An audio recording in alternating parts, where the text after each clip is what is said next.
Hi, I'm Dr. Barb, and this is our last on the series of virology and epidemiology in our ViralCycles series. We have this in two parts. In this first part, we're going to be putting everything together that we need in order to do the experiment in the second part.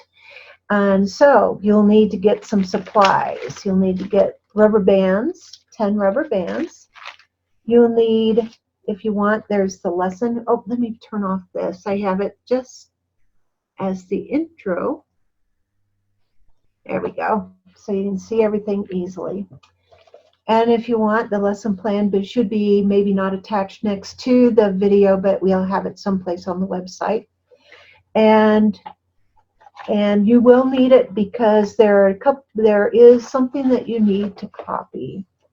You'll need 10 individual little cartoon figures, and so you'll need to make 5 copies of this.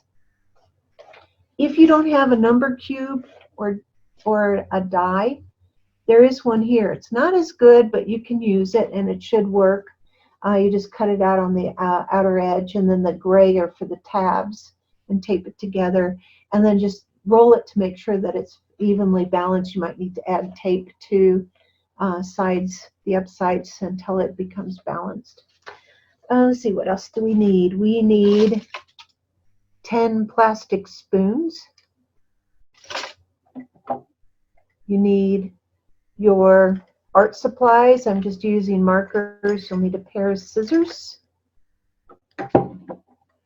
And 10, you can use cups, you can use coffee mugs, you can use canning jars. I like canning jars. They're all over the house, so let's use them.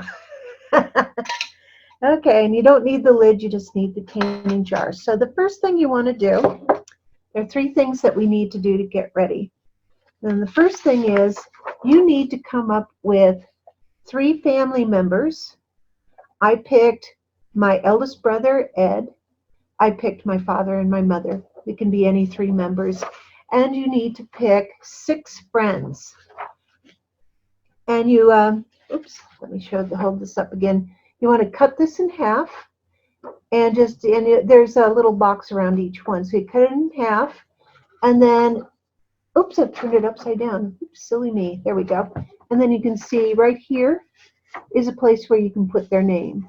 And then you decorate them to look like who they are. For example, I have Drew right here.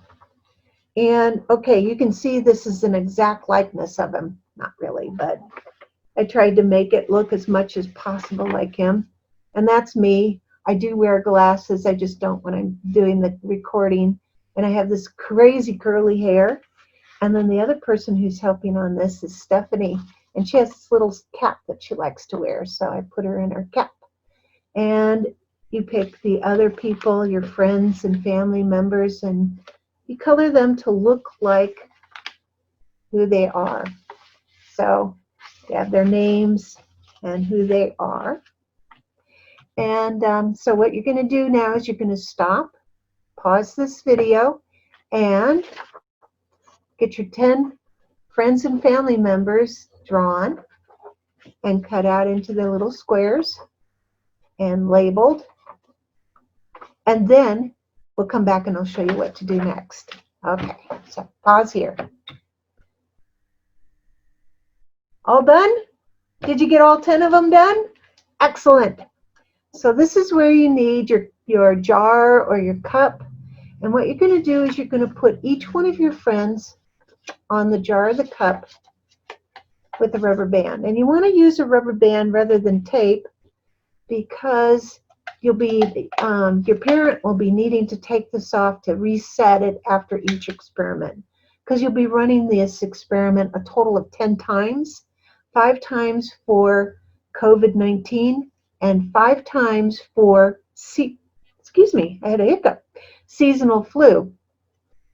So it's easier if you take them off. You can see what happens when you spill water on them. They get all, like his shoes came off. Okay, so Do that with each of them, and then you're going to put a plastic spoon in each cup. So each container has its own spoon, and it's really important that the spoon only touches this water and it doesn't touch any of the other waters. And when we get to the next part, we'll talk about why. So once you get your 10 cups all lined up like this with the rubber bands on, then we're going to go to the next two things that we need to do to get ready for this activity. So pause here, get everything set up, and then come back. I'll be waiting for you. Hi, welcome to my kitchen. It's a small kitchen, so I've set it up so that you can see everything that you need to do with this. So first thing, we have our little water bottles right here. And I always like to take the label off. You don't have to. So you can take the label off. And then you also need to label it. So with this, you'll need to get 2 water bottles. I use the 16-ounce size. You'll need a Sharpie, a funnel, a cutting board, and red cabbage. And then in my sink, I have my sieve, and I have 2 bowls. I have 1 bowl to put my red cabbage, and then I have a larger bowl in my sink to pour the liquid in when I'm ready. So here we go. I'm just going to put everything in the sink out of the way. And with the red cabbage, oh, let's start with the baking soda.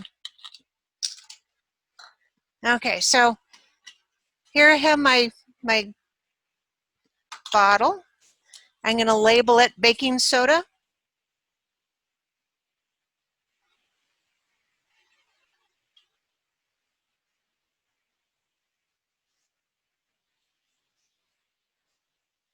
Oh, it's backwards. And also label the cap. Oops. So that I don't contaminate by using the wrong cap on the wrong fluid. So baking soda, I just put the initials.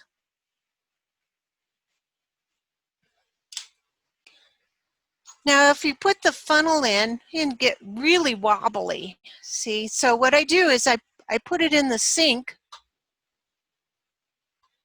and then I pour in about a 1/4 cup of the baking soda.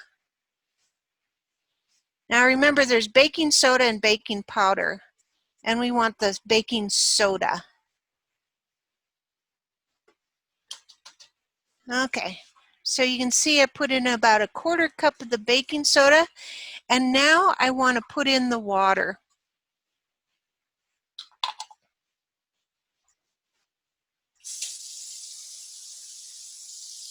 Now I get my water running, and then I'm going to put in about 3/4, and I'm going to fill it up later, but this will give it a good chance to shake up. So you can see how the baking soda settles at the bottom, but it's all cloudy. So we're going to shake it up. That's pretty good.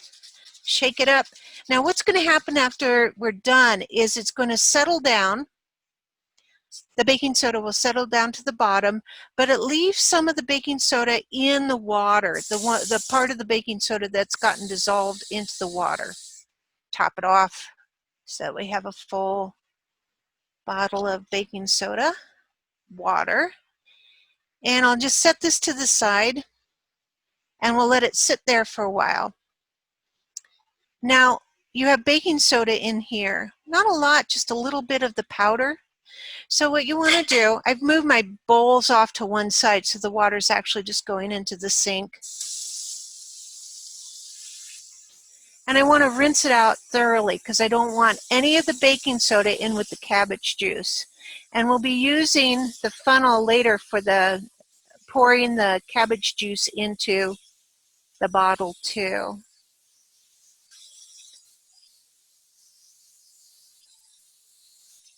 Took me a long time to figure out I should do this in the sink, so if I spill, I don't have a mess to clean up. That's great. Who likes cleaning up messes? Not me. Okay, so here we have our cabbage. And you see I've been making cabbage juice, and here's a little bit left over, so I have that. And you would get the whole cabbage. You might need to use half or 3/4 of the cabbage during this experiment, but I'm just making it up one quarter at a time. So if you have a parent help you with this, that's good.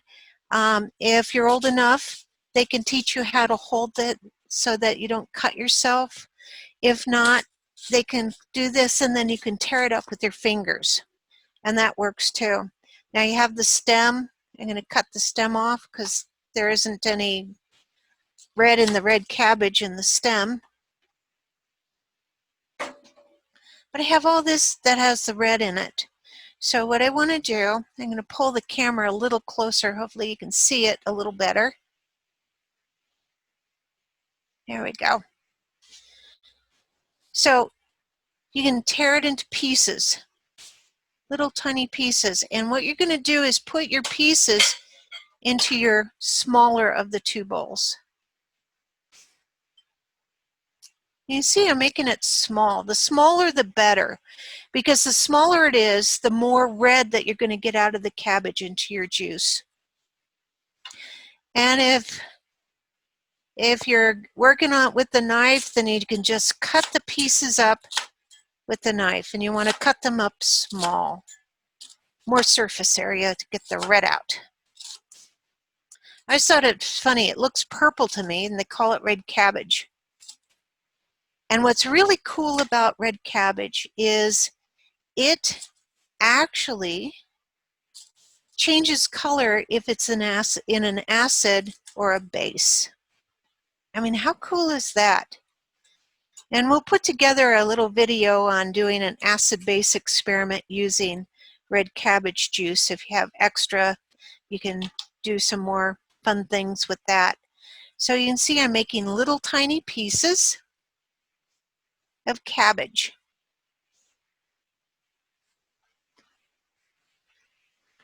All right.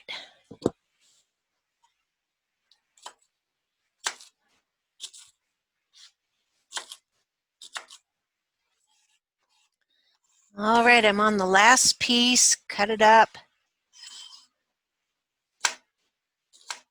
This is where the stem was, so there's still a little red in there I want to be able to get out, but it's, there we go. Okay, now this next part, a lot of times you'll hear about directions that say that you have to use boiling water to get the red out of the cabbage. You do not. You can use hot tap water. Now my tap water is set pretty hot. And I put this in bowls that are microwave friendly, so if you have a microwave, you can also heat it up with the microwave once you get everything going. So you can see I have my water. I don't need my cutting board. Let me set that to the side now that I don't need it anymore. Get all that good red cabbage in there. Okay. Now, what I want to do is I want to turn my hot water on and just let it get as hot as possible. So while we're letting it get hot, now you have to be careful you don't burn yourself, because even hot tap water can still burn you. Okay, it's getting pretty hot now. So I'm going to let it sit and get hotter for about another 10 seconds or so to know that it's hot as it possibly can get. And what we're going to do is we want to fill this up so that it covers the red cabbage, but just barely.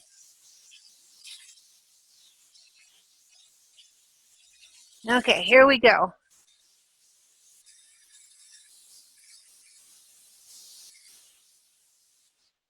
And then you want to let it steep for about 30 minutes. So you can see the water is just at the top of the red cabbage.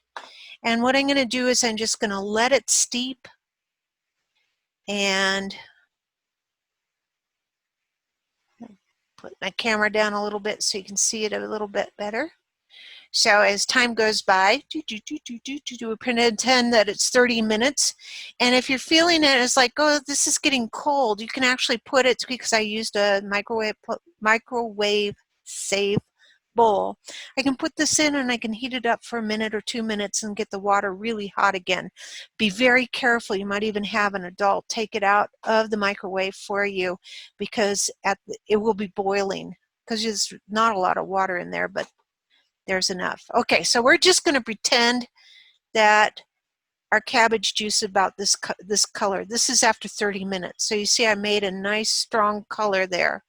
But when I pour this one out into the bottle, it's going to be a pale purple. You can use it that way. It still turns color depending on whether you put it in an acid or a base.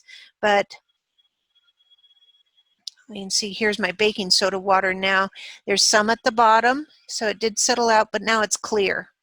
And that's important because the baking soda water is going to be indicating that that's the sick part of us in our experiments later. Okay, so I now have my baking soda water, and we've rinsed this out. We rinsed it for a really long time, so none of the baking soda is in here. And here's my next bottle. Now the red cabbage, you can see I labeled this cabbage right there, but when the cabbage covers it up, it's hard to see. So I also put CJ on the lid so that I can see that it's cabbage juice here. Always label bottles whenever you're doing any kind of chemistry. So here's cabbage juice.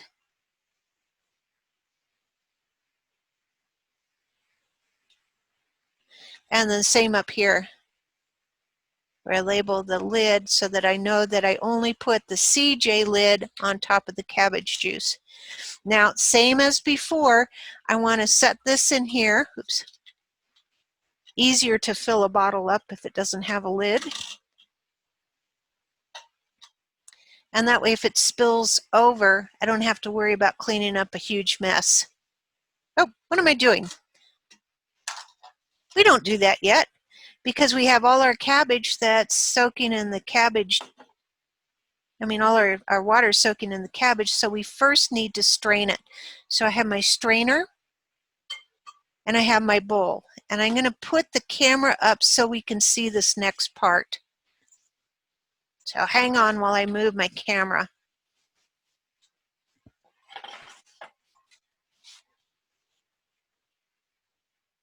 There.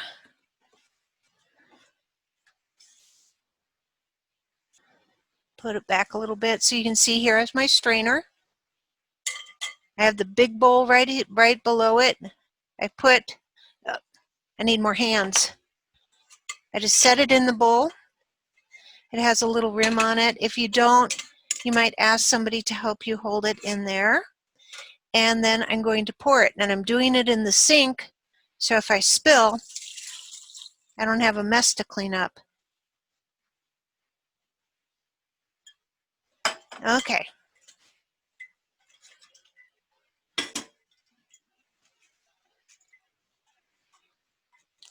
Drain all the water out of the cabbage. And you see, even in this little short time that we were waiting here for it, it got a lot of the purple out. It's not as dark as the other, but it's still quite dark. And you can use it this color. I just like using the really dark, rich color of the cabbage juice. So you can see, not too bad. Not too bad. You'll see that it's not nearly as dark as the other one when we pour it in. Okay, so now this one helps if you have a parent help you, hold you, or maybe you have a brother or sister who can hold it for you while you pour it in. I'm going to see if I can manage this. Not very well. Okay, if I can get, my sink is all tilty because it drains in the drain hole. Okay, let's see if I can do this.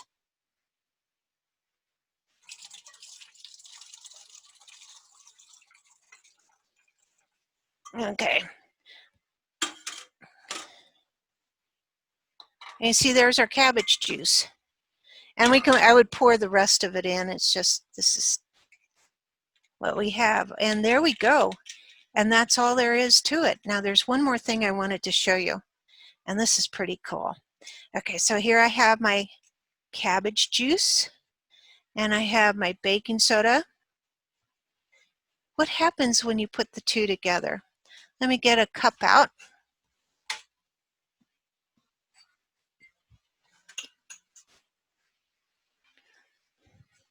Okay, I have two clear cups here.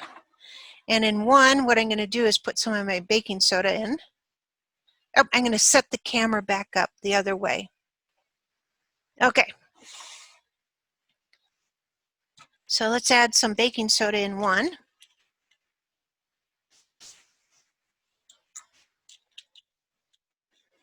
That's our baking soda. And I'm going to put some vinegar in the other.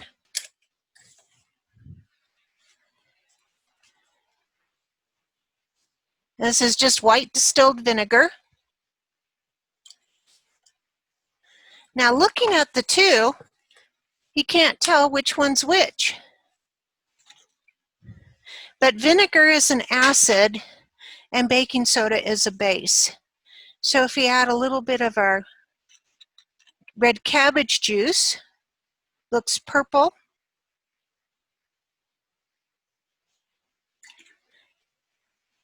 It's blue. If you have ammonia, you can actually get it to turn green. And here's the vinegar, and it turns pink.